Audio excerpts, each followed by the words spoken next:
agriculture, unutilized and claimed government-owned land will be released to expand access to land for agricultural production, enterprise development, as well as human settlement. Alongside enhancing access to food for communities in need, the National Food and Nutrition Security Plan is also contributing towards the imperatives of job creation and economic development in our communities. We therefore recognize the need for intensified efforts, and we are working at improving certain areas in the rollout of the food security program. This includes the need to accelerate the number of additional producers supplying food to established markets and increasing the rent value of food procured from smallholder producers towards the target of spending 30% of the government food procurement budget. We will continue to work tirelessly to ensure that all our efforts towards eradicating hunger and poverty are well coordinated across governments and are responsive to the needs of our people. Thank you, Honorable Speaker. The Honorable Siminya. Thank you.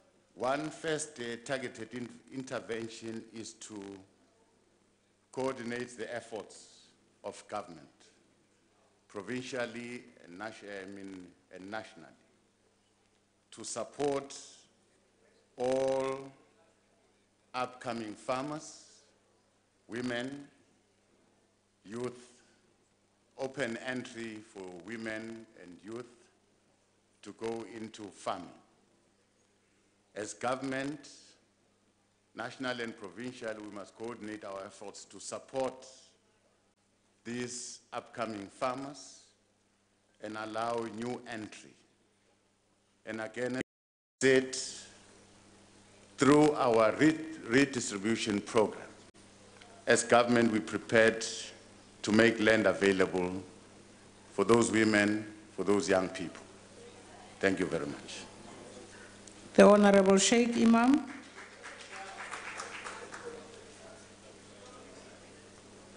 Thank you, Honorable Speaker. Deputy President, there is a perception out there that the land reform process will have a negative impact on food security. What is your view in this, and what mechanisms will you put in place as a security measure to ensure that these beneficiaries of land will ensure it is productive?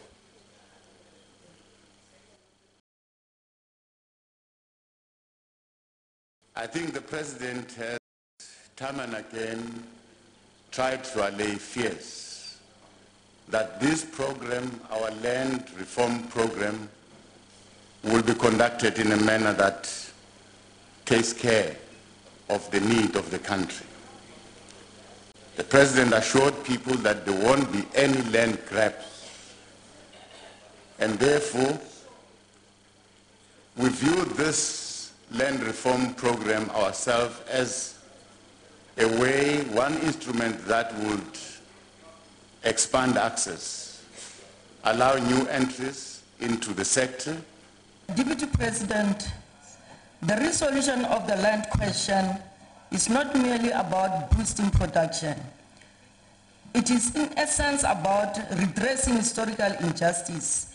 It is about recognizing that white people have what they have today because they dispossessed and killed black people. Deputy President, what do you think must be done to resolve this historical injustice once and for all? Do you think it can be resolved through pleading and massaging the fears of white people? Thank you very much. The Honorable Deputy President. Thank you, Madam Speaker. The honourable member has got a point that partly this land reform process has at the center of it aiming to redress the past imbalances. We're quite aware of our history, the history of our country, that land was dispossessed. We acknowledge that point. However, as a country, we have chosen a route ourselves. Firstly, we said we must reconcile. We must build a nation, one nation. We recognize the diversity of our people. Therefore, going forward, we must respect those tenets that are enshrined in the Constitution, that we want to build a nation. As much as we want to redress the past imbalances, we must not disrupt the reconciliation and the process of building a nation. Thank you very much. The Honorable Robertson. Thank you, Honorable Deputy President. While you were the Premier of Mpumalanga, 30 million rand was appropriated by the for the construction of an agri-hub in Dr. J.S. Morocco municipality. Under your watch, 20 million was spent on what can only be described as an empty shell resembling a dilapidated doorless structure.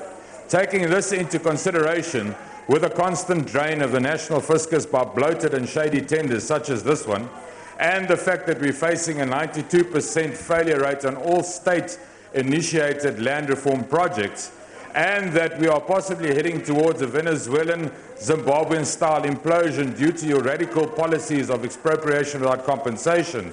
Honourable Leader of the government business, what plans do you have in place that will undo the current status quo of land reform in South Africa and ensure that food security is sustained? Thank you. Order.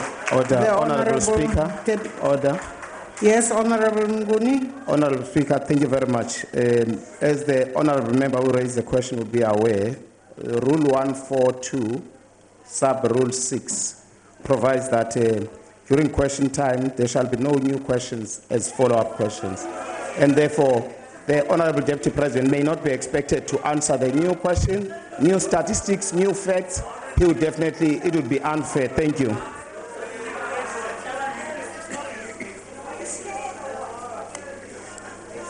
Well, I'm advised, Honorable Member, that, Honorable Member, take your seat. That a member who is asking a question or a follow-up question has the right to first make some statement. So there's nothing wrong with that. I don't know whether it is in the number of points that he made, because he actually just came with facts. But the rule, which is Rule 1425, does allow him to do that. Now, his question is actually whether the Honorable Deputy President has some plan.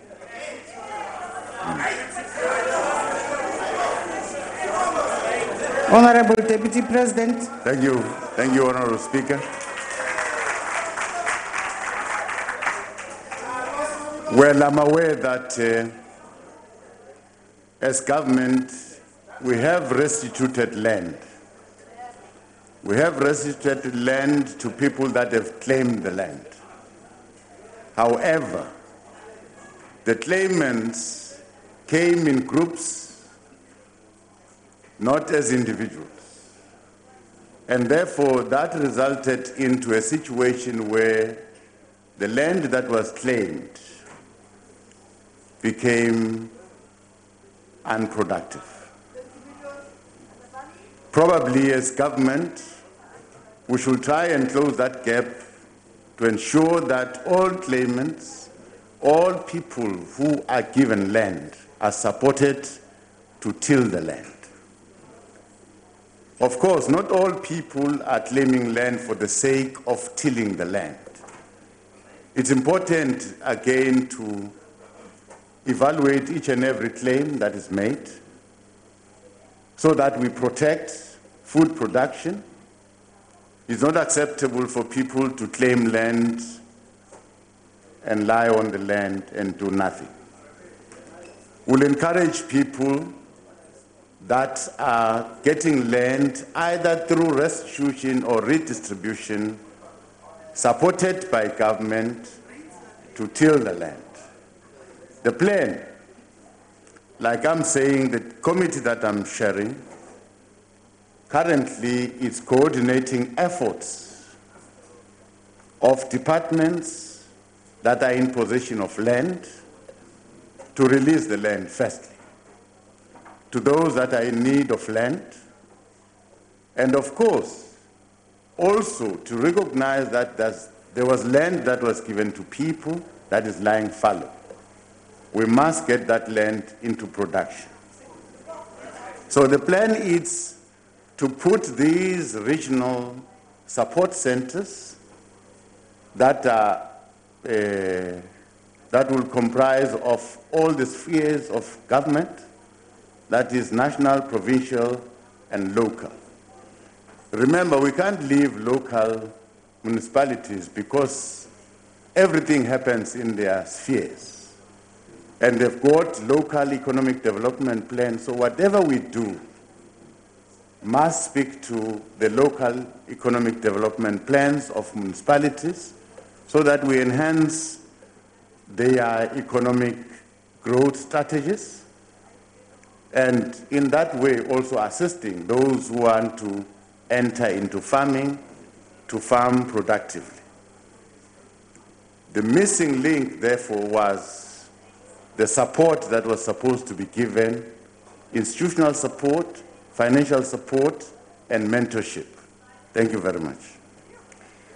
We now come to question number 32, asked by the Honorable Steenhuisen to the Deputy President. The Honorable Deputy President. Thank you very much, Honorable Speaker. As a point of departure in answering this question, the Deputy President has no direct responsibility for oversight on adherence of the executive to the Executive Ethics Code. This is not part of the responsibilities delegated to the Deputy President by the President. Having said that, the Deputy President agrees and regards adherence of members of the Executive to the Executive Members Ethics Act 82 of 1998, as well as the Executive Ethics Code, as important in the promotion and upholding of good governance. In this regard, the executive arm of the state has been tirelessly working with this Parliament and the Public Protector to ensure that the injunctions of the Act are internalized and adhered to by the members of the executive. The Secretary of Cabinet, who is the register of the interests for members of the executives, has consistently introduced newly appointed members of the executive to the Executive Members Ethics Act and the Code as soon as they are appointed and sworn in. Members of the executive submit their financial declaration in a prescribed form within 60 days of appointment and annually by the 31st of May. I'm therefore informed that we have achieved high level of compliance in the declaration of the executive members' interests. The President has a team that focuses on monitoring and tracking submissions of declarations to ensure that members of the executive do not miss submission deadlines. The team sends reminders and coordinates the submissions of declaration forms. In all ministries, the President has identified and trained officials that are tasked to assist executive members in preparing and submitting their forms. Where transgressions have occurred, the Public Protector investigates and recommends remedial actions for implementation.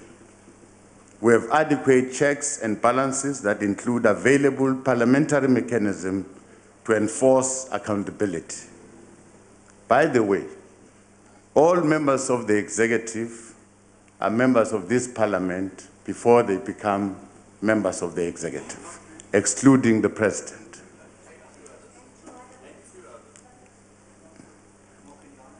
Where a report on any executive member's misconduct has been submitted to this august House for consideration, it is incumbent upon members here to act in accordance with the rules governing this House.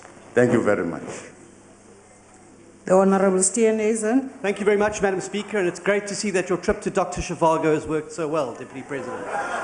Deputy President, you are obliged anyway to uphold the law of the Republic. It was part of your oath of office, and the Executive Ethics Act is a law of the Republic. You would also know that Section 2 of the Executive Ethics Act was developed to ensure that there would be an avoidance of any conflict of interest. It specifically says that members of the Cabinet, and this includes the President, mustn't expose himself to any situation involving the risk of a conflict of interest between their official duties and their personal interests, and further, that they shouldn't act in a way that compromises the credibility or integrity of any office of government. Deputy President, BOSASA is a company that has received hundreds of millions of rands of government contracts, and the recent revelations of their kickbacks, bribery and corruption operations has washed very, very deeply onto the government benches behind you. Through gifts, donations, sponsorships, property investments, travel benefits, and more recently, campaign donations at the highest level to politicians and their family members, they have sought to buy influence and government contracts. You must accept it is a deep conflict of interest for any member of the executive to accept a gift or such sponsorship from BOSASA. As the leader of government business, in light of the transparency and accountability you've proclaimed here today, have you satisfied yourself that every member of the Cabinet has declared any such benefits from BOSASA, including yourself? And in the interest of transparency and accountability, and because you keep such fastidious records, as you said today, would you consider making those available to the House, any such donations or benefits received by BOSASA? The Honourable Deputy Minister.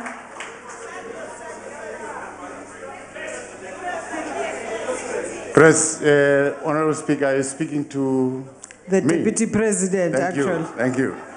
I thought you mean someone else. Thank you for that. The matter relating to BOSASA and the President, I think the President has answered in this House. And I'm sure if you want to pursue that question, you can pursue it directly with the President. But as far as I'm concerned, the President has answered. I've said you must go back to these two acts. In the case of the National Cabinet, the person who is responsible, all of us as Cabinet members, we sign these forms, we declare, submit to Secretary of Cabinet, who is a DG in the Presidency. That is, we all submit to the President, we declare. In the case of a province, all the Cabinet, Executive Committee members declare and submit to the Premier of a province through the Secretary of the Executive Council, which is a DG in the Premier's office. Now, those two are the custodians of all the declarations. I'm also declaring to the President, all of us are declaring. So I don't see my role in sort of requesting those declarations. They can be requested to the person who is responsible. That is the President. Thank you very much. The Honourable Mashile.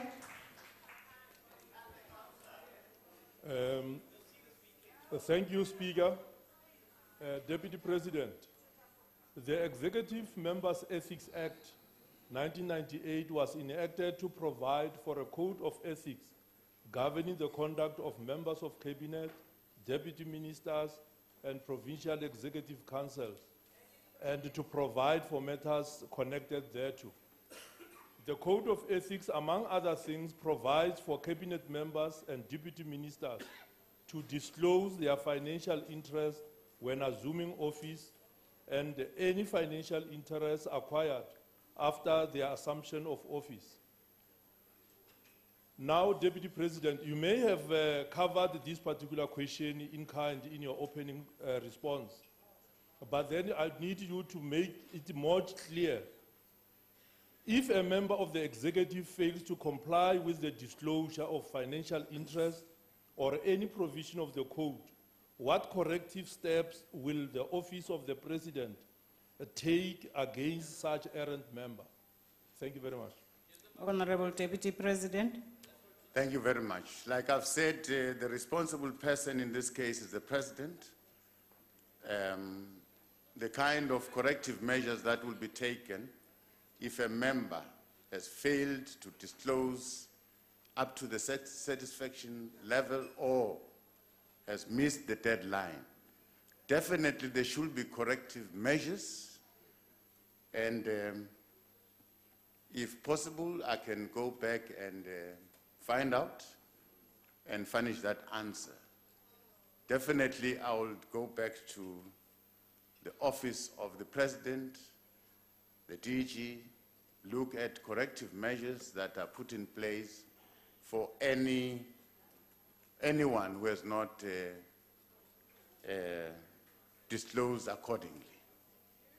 Thank you. The Honorable Singh.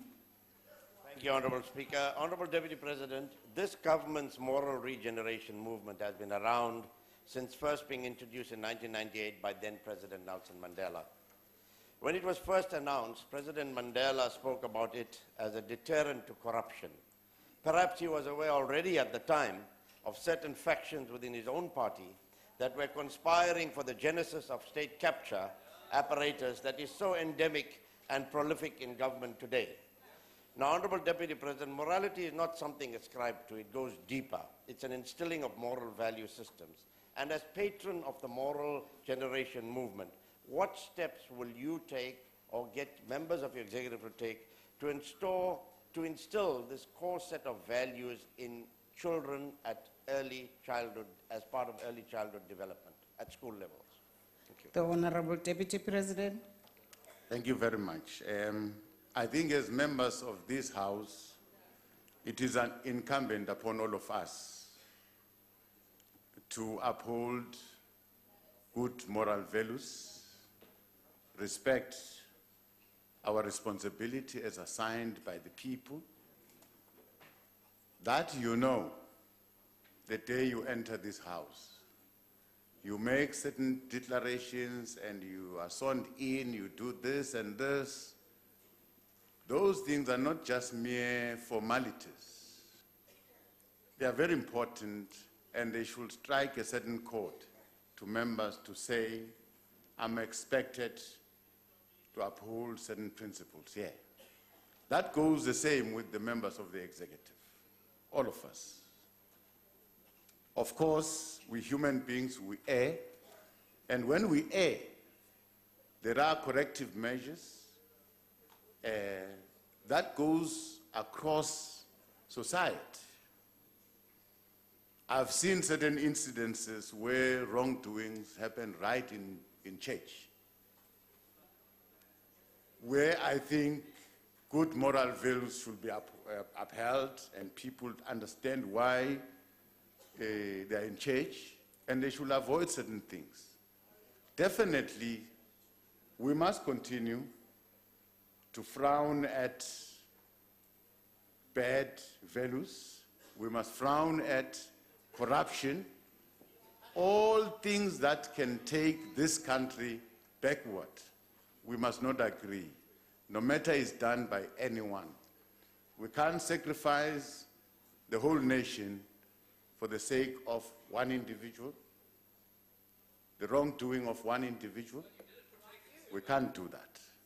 Therefore, I'm saying, all of us, we must be committed because we want to take this country forward. There are certain things that we must uproot them. If you leave them, you run a risk of making them a normal thing in the fabric of your society. Thank you very much. The Honorable Ndlozi. Thank you, Honorable Speaker. Deputy President, I genuinely wish you a great recovery. Thank you. I think when people are suffering health issues, we must wish them well and not make fun of them. Having said that, we're discussing this important question of disclosure. I want to check, Deputy President, if you received any funding for your campaign as the Deputy President of the ANC. If you have received this funding, have you disclosed it? This funding that you would have received to campaign to become a Deputy President of the ANC.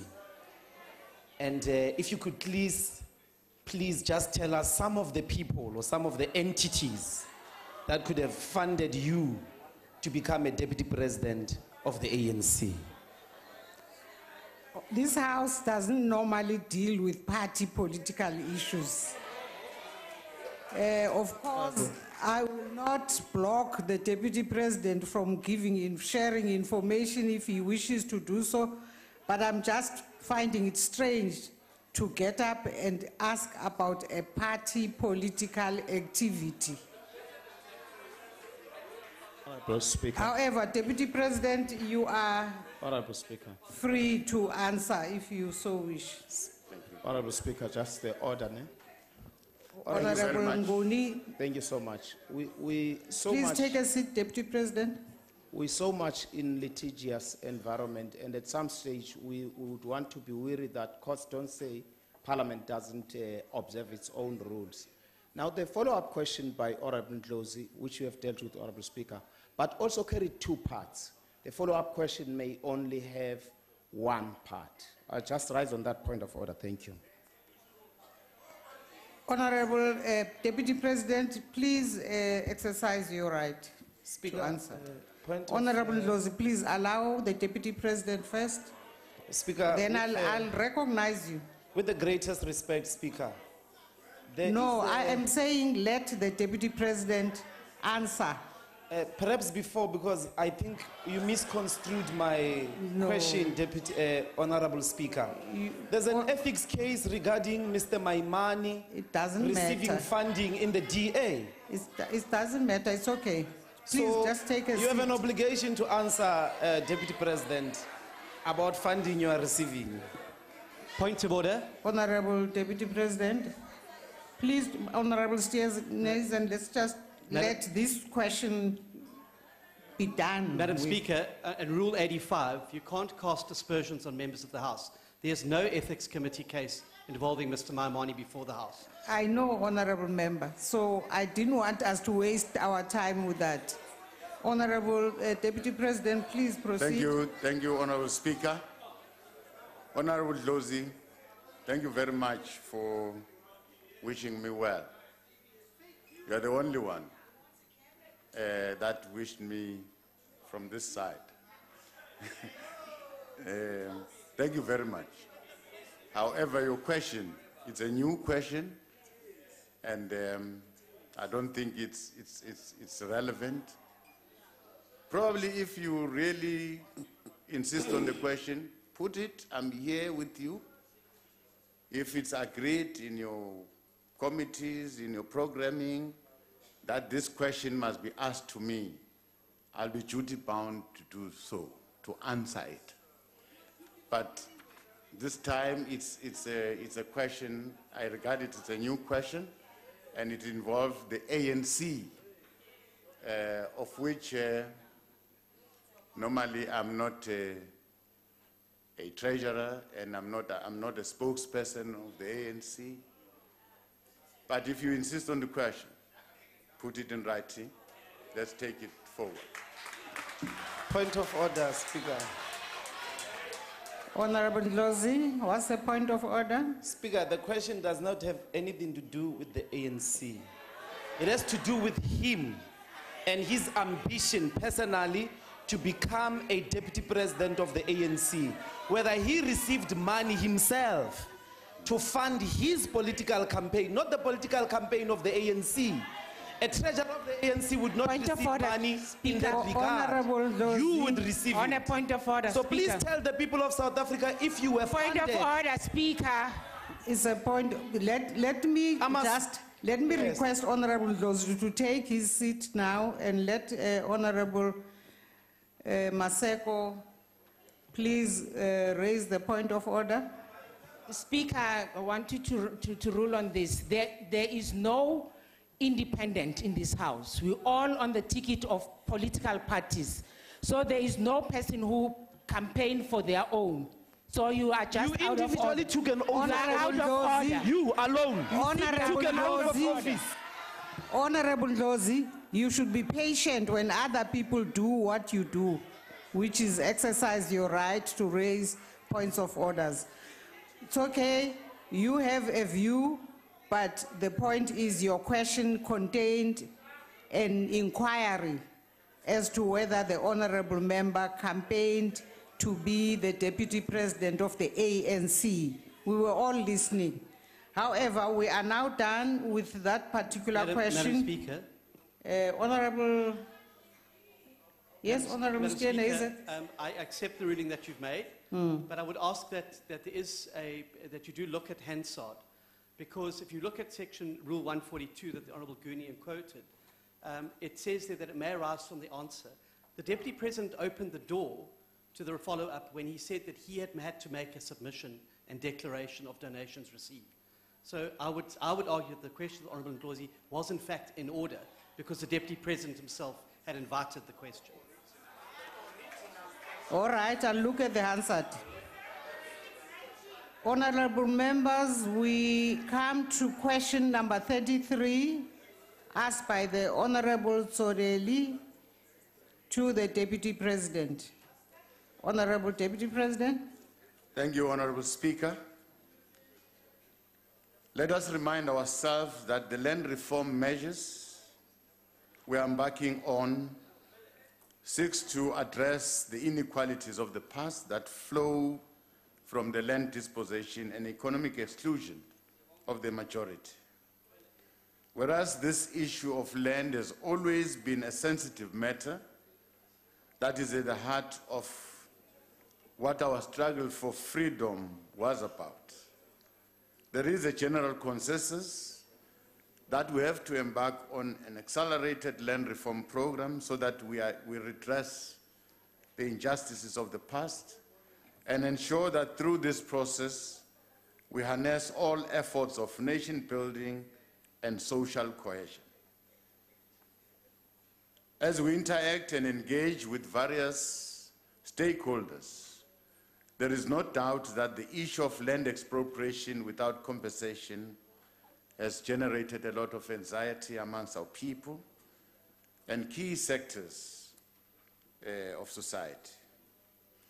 Among some of the key concerns that were raised as we speak and interact with stakeholders, there's one concern that this process might open gates, floodgates for land grabs.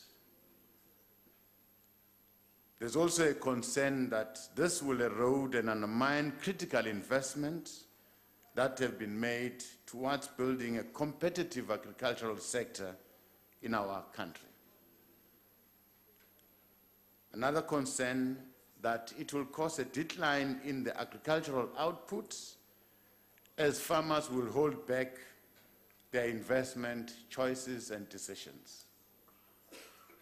And that it will polarize society as some organizations distort the objectives of land reform by spreading falsehoods that government is targeting to harm its own white farmers, a race-based narrative intended to divide the nation. Honorable members can be rest assured that the concerns that have been raised in the interaction with various agricultural stakeholders are going to be addressed and have been noted. And we are going to ensure that this process is handled with the utmost sensitivity and care it deserves. Broadly speaking, key stakeholders in the land reform engagement share our view that the land reform program must be implemented within the constitutionally defined framework.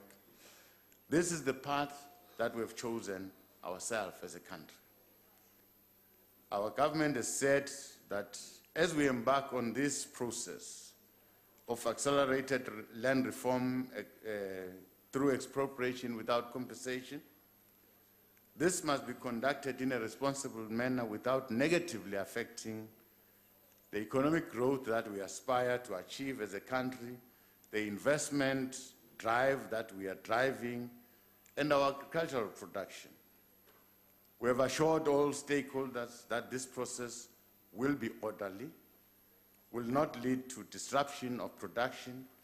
In this regard, the President, on several occasions, has affirmed that there will be no land grabs. We're looking forward to the completion of the constitutional review process that is unfolding, which is within your hands as this House. We remain confident that as a country, we are capable of resolving our own challenges in a peaceful and a constructive manner. Thank you very much. The Honorable Sodeiri. Thank you very much, Deputy President, for your answer. In not so recent past, the President of the country has been addressing different platforms. Just last week, he has been addressing the Parliament of European Union. Deputy President, could you tell us whether the President has assured investors and the international community that land distribution will not affect food production in South Africa? I thank you. The Honorable Deputy President. Well, the President has said so in many platforms, and he has said so in this House again. Well,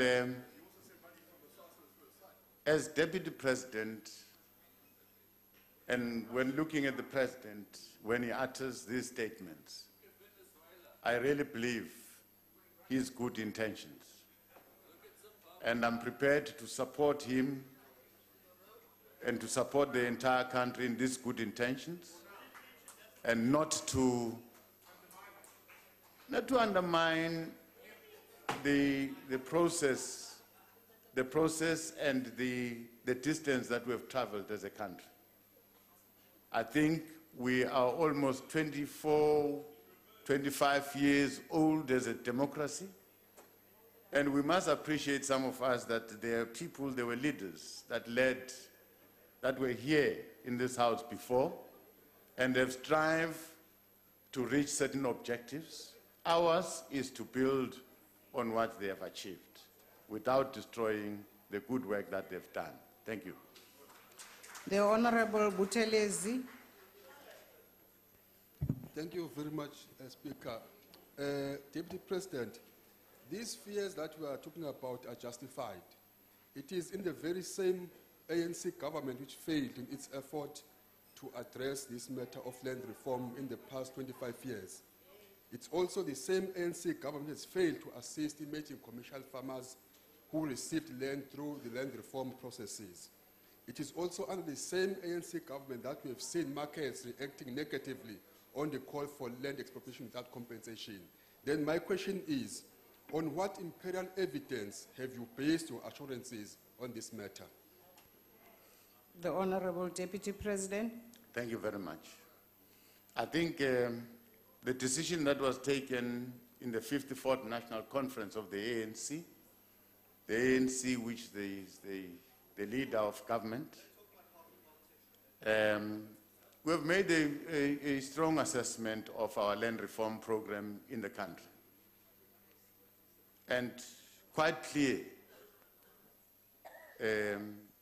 our conclusion, we came to the fact that this land reform program as it currently exists is not affordable.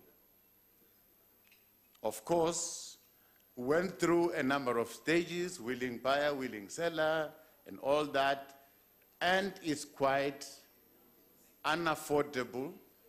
Government does not have the money to pay those who are claiming to be paid. Now, and we're doing it as government in an attempt to redress the imbalances of the past. Now, if we acknowledge, all of us as a country, that there should be redress, why don't we do it? Why don't we volunteer to do it without taking money from the little purse that it's shrinking? Instead of paying an individual farmer, why don't we put the money into supporting agricultural production? But let's share the land. Let's share the land. Now, that is why we were motivated to come to this conclusion, to this resolution that we have taken. That is why we argued the same together with the EFF when we came to this house to say, no, let's expropriate land where necessary without compensation. But we want to add a rider to say, we're adding a rider to say, we are not going to disrupt the current situation. Instead, we're going to protect production. But I must say, those who are holding land, they should be kind. They should be so kind to realize that land was dispossessed. There were people that were dispossessed. Therefore, if really we mean true reconciliation, we mean true nation building, can we address this point in an amicable way, in our own South African way, so that we can move forward? We recognize that this country belongs to all of us, but we don't agree that certain people must continue to languish in poverty while a certain section is rich. Thank you very much. The Honorable Mbabama. Madam Speaker, with your indulgence, I'd like to welcome Gershwin Cupido, a youth activist from Albertina, in the gallery. Deputy President, as one of the various stakeholders, Land Bank, in its 2017-2018 financial report, said that expropriation of land without compensation could bankrupt the bank by setting off a domino effect of defaults that could make the land bank liable to immediately repay its entire 41 billion funding portfolio, which it would not be able to settle. Has government made funds available to bail out perhaps one of the only functioning SOEs in the country? The Honorable Deputy President. Thank you very much, Honorable Member. That's the view of the land bank.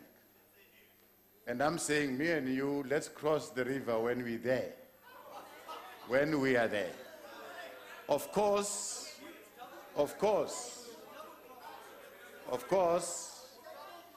I've said so that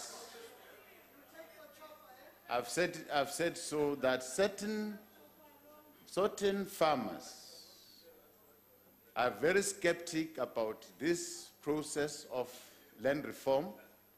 Therefore, they are holding their decision and their choices to invest more. Some farmers have made loans and put the land as a collateral. And we're ready to handle those difficulties when we're there. Each and every case will be dealt with according to its merit and demerits. Thank you very much. The Honorable Carter. Thank you, Speaker. Deputy President, I note your reply on food security, but are you aware that the value of farms after that motion in the House dropped with almost 35%? Thus, what happens with a drop of that? Farmers can get less money for production costs. In other words, and if we look at fertilizer and fuel costs, we even sit with a situation that they could plant 40% less. Now, if we do the simple sums of supply and demand, what does that mean? It's the poorest of the poor that's not going to be able to afford the food. Now, Deputy President, you say government doesn't have the money. But where does the money come from? Does it come from government? Does it come from a ruling party? No, it comes from the taxpayer. Now, hundreds of thousands of written submissions were not taken into consideration. And my question to you, Deputy President, what is your view here on, given our constitutional order and the values and principles that underpin it? Thank you. The Honourable Deputy President. Well, if you refer to the Constitution, my views on the whole process, constitutionally we have agreed that we are a nation that has got a past. We are from a divided past. We inflicted pains to one another. And at a certain point, we agreed that we must reconcile. Remember the TRC, where we exposed certain atrocities, and we seek to close that chapter. And at the uppermost of the TRC was reparation, restitution, try and compensate those who were wronged in the past. And in the process, we moved on in that spirit. And I don't think we're wrong if we say land was dispossessed and this must be corrected. However, the mechanism that we're going to follow must not take us back.